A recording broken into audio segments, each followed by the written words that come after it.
Yínká TNT.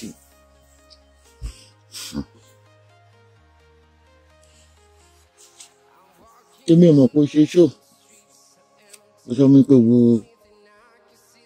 show after ni kì í wò. Wọ́n ló sọ pé o mọ̀ bóyá ọ̀rẹ́ ẹ̀ tímọ́tímọ́ Lizzy ó ń lo fọ́tò àwọn ọmọ tó ń tọrọ fún ikú. Wọ́n lè sọ pé ó mọ̀ irọ́ ló pa.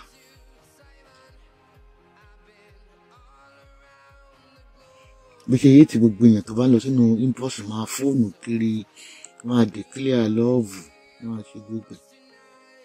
Ṣé o fẹ́ sọ pé o ò gbọ́ níjọ́ tí mo ṣe chat ní last month mo ní Lizzy ń fi ẹ́ threatening àwọn èèyàn. Mo dẹ̀ ní pé tó o bá kọ disclaimer fún mi ìrì comment. Pé tó o bá ṣe disclaimer a máa dà fún mi. Ó dàbí bó ṣe kọrin fún mi láìrin kí n máa fi ẹ́ threat. Sórí kí fi ẹ́ threat èèyàn. I always protect people. Ní tí mo máa ṣe show fún ẹ kì í ṣe lénìí mo máa ṣe show fún ẹ. I will come for you fully. Mo fẹ́ kọ́ lọ wo show tí Lizzy ṣe lénìí lánàá. Èyí tó ṣe last day because I was at work. Tó ṣe less than 1 hour. Ó ní tán bá bí wa rí káwá fún Yínká TNT. Ó ló ní followers tó kọ Yínká TNT wá jẹ ṣégeyà. Mo ní anybody tí Lizzy bá fi threaten mi kó ṣe ọba kó ṣe níjọ́wé. I will come for them number to number. Don't tell me you don't see that. You see, alábòsí ni Yínká TNT. Náà tí mo ṣe like it. Báwo ni Ọlámídé ní story? Ọlámídé kí ló ń pẹ̀pín? Kí ló ń pẹ̀pín? What's up mi náà? Má ti ṣe tán kí ló ń happen? Mo sọ fún náà nìyí few days ago lórí Instagram. Ìbá ń ṣe Pastor Adébóyè ló fi threatening pé mo gbọ́dọ̀ wà fún èmi aláṣàlè máa wà fún Adébóyè. Ìbá ń ṣe Esther Ajayi oní occultic church. Anybody because Lizzy fẹ́ gbowó lọ́wọ́ máa bá ṣẹ́yìn dé mọ́ Lizzy. I promise. Lizzy ò ní kò sí position lá kò sí kó mọ̀ gan bí Ọlámídé nìkan ló dúró sí. Ìjẹ́ kárí kọ́mẹ́ǹtì jẹ́ kí n kẹ́ láti login sí àkáǹtì mi tí mi ṣe àpín. I don't know kẹ́yìn rí kọ́mẹ́ǹtì bẹ́ẹ̀ yìí mi ò rí. Anybody tí Lizzy bá fẹ́ protect àwọn ìkọ́kọ́ ṣe Tinubu ó ṣàtìkù máa bá yín mi bẹ̀. Ibi good no game yẹn gan ó yẹ kẹ́ mi. Lizzy ó jẹ̀jẹ̀ dé orí social media àti àpòfò. That means I will tell you, you are not in position. Kí Yínká TNT owó mi ní ìsìn má sọ pé ò rí o owó mi. Ó sọ ní last month but tó ń fi ẹ́ threatening. Mo ní you better call her and question her. Ó kọ́kọ́ lo Fúnmi Abọ́dẹrìn ní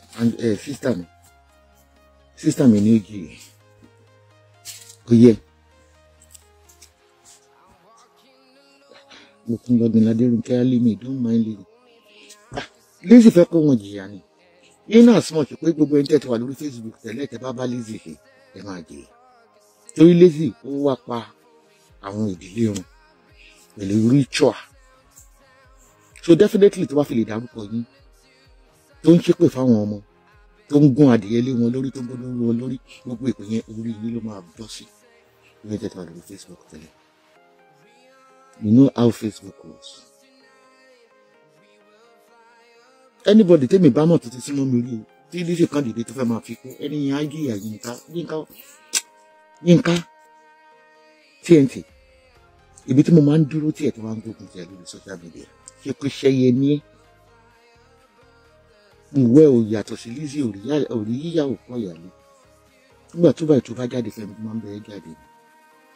Wọ́n ti gbé màá ní kílẹ̀ ń bù fún. Alábòsí ni. Mi tí mo ṣe according to show ọ̀dọ̀ búkì. Kọ́mẹ́ǹtì rẹ̀. Ó ní ìgbà tí dọ́kàsì ṣépè ọmọ lórí. Alábòsí ni. Kò sẹ́ni tó mọ̀ wá Lizzy tó bí ní gbogbo social media tó bí ló kọ́kọ́ dí pẹ̀lú. Ibi ló kọ́kọ́ súnmọ́ as a fracas blogger to help her. Ó ló ní pé kó pe Dorcas. Ó ló ní kó pe Dorcas. Tí kò láìpọ̀sẹ̀ tó mọ̀ wá Lizzy tán. Mo fẹ́ kó lọ wo show tó ṣe last year. Ó ní tàbá wá fún Yínká, ó ní followers pé wọ́n á tẹ̀síwá lójú. Yínká òun àjẹṣẹ́gbé rẹ̀. Ó máa jẹ ṣégé yàbí ní ìbẹ̀rẹ̀ imagination. Àyà wa wò pé eré tájà eyín tó mú ajá fi ń bọ́ mi lè ṣeré ó lè fi gègé. Because nobody is fighting you. I prefer them fight. And we are welcoming you to fracas. Torí múlẹ̀ mo ṣe ń bu, torí mo ń bu ẹnu mi nítorí múlẹ̀. Torí religion mi irritate me. Anybody tó bá ti súnmọ́ mi rí, tí Lizzy bá fi lè dárúkọ yín tí mi bá yín jà, láti mọ̀ pé ẹjọ́ ń ṣàbòsí lẹ́yìn jìyà. Ebi ò ní ayín assassinator tí ó pa yín o, mi ò níbọn wá fi ẹnu mi ìbọn fún mi. Lọ́wọ́ show tó ṣe lẹ́yìn tí gbogbo àwọn èèyàn wọ́n ní wọ́n jáde sí, wọ́n jáde wípé alábòsí ni Yínká, ó tún repeat ẹ̀ ní wọ́n náà wáyé bò. Àǹtí yẹn ní platform Yorùbá nǹkan Esabod tó bá wá fún Yínká máa wá fún wọn. If you don't correct Lizzy. Àfòmọ́ ni Yínká bí mo ṣe rí ìdè. Ó gba gbogbo ẹnu mi àfòmọ́ ni.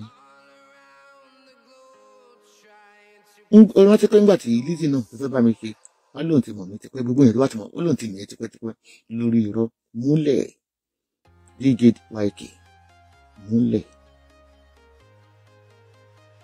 Each person tí mo rò pé fẹ́ràn mi, tí mo rò pé súnmọ́ mi fẹ́, tí Lizzy wá fẹ́ fi wọ́n jà. Àwọn tó bá ti lọ, tí mo pé jà wà láàrin ènìyàn tó ti lọ. Yínká á kó yà jẹ́. This is the second time my one in last month now. That one for look at trading. Á kó yà jẹ́ Yínká. Ẹ kún pẹ́ ní mail down. Gbogbo nǹkan tó lókè ń rí. Gbogbo nǹkan tó lókè ń rí, o máa ń rí gbogbo tó ń lọ. Wọ́n sọ pé òkè ń rí. Orí burúkú yìí just a pretender. Àmọ́ pé mi ò bẹ́ẹ̀ jà. Mo fẹ́ ṣọ̀tẹ̀ níbi tí wọ́n ti sọ pé kọ́mọ òkú. Gbogbo ẹ̀ tó bá gàbí àmọ́ tó bá ń support Lizzy. Gbogbo ẹbọ tó ń rú. Ẹ̀já ló dùn nítorí àwọn ọmọ rẹ̀.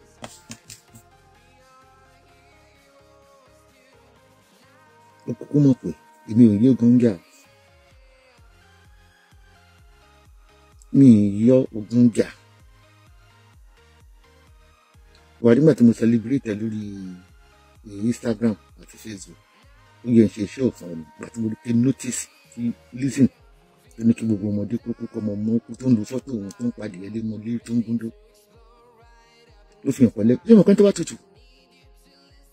Tí n sọ̀rọ̀ gangan làjẹ́, ṣé àjẹ́ ni ó ní Yínká? Ṣé tó tí mo fẹ́ràn mi lójú ṣé báyẹn lọ́wọ́ mi rí? Fi lọ́wọ́ mi rí. Kí n mú kí n pín ta sí gbogbo fọ́tò àwọn ọmọ kéékèèké. Àtàgbàlagbà kí wọ́n pé babaláwo.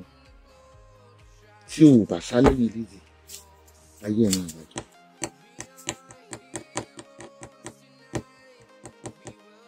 Ẹ pé ìkànnì ìkà burúkú ni you better remain on the way. Ó máa sọ̀rọ̀ kó àtòbí tó ń sọ. Ó lè máa bá gbogbo àwọn speakers ṣẹ̀wọ̀. Ó máa bá rẹ́rìn kó ló bá yà kìlà. Ó máa bá gbé. Ó dára. Faith wa máa end in Friday.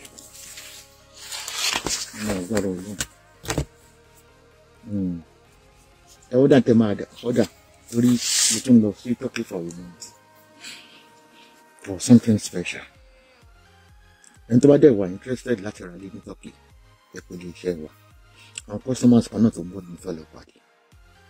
So, ẹ má gbàgbé PS Homes and Property for your properties, for your land, especially land in Lagos and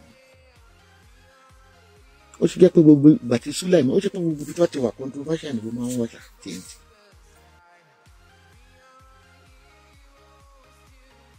máa rò pé Lizzy ẹ̀ṣẹ̀ ń dárúkọ ẹni ó ti ń fi ẹ́pù láti bí oṣù méjì. Ó wá ṣe chatting 1 hour ago. Ó ní tó bá bí Esabod rẹ̀ kó sọ̀rọ̀ sí TNT tó ní followers. TNT màálù ẹ̀wà sápàtà. Gbogbo ẹni ọba wá pé tí n bá sọ̀rọ̀ sí ọba yẹn màá sọ̀rọ̀ sí ọba yẹn á sápàtà. Lizzy, a murderer, she's not in a position to control me.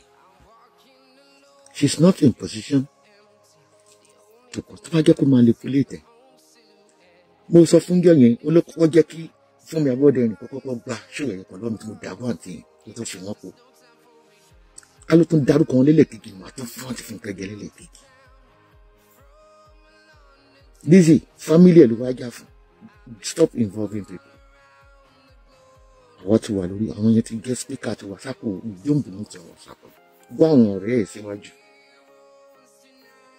Àwọn bí fẹ̀gbẹ́wọ̀ satanic crime. Jẹ́kú mi ìbọ̀dá yẹn ní tí wọ́n ti kórìíra òye yẹn ṣe. Pé mi ò lè wà fún Yínká ọmọ tó dá.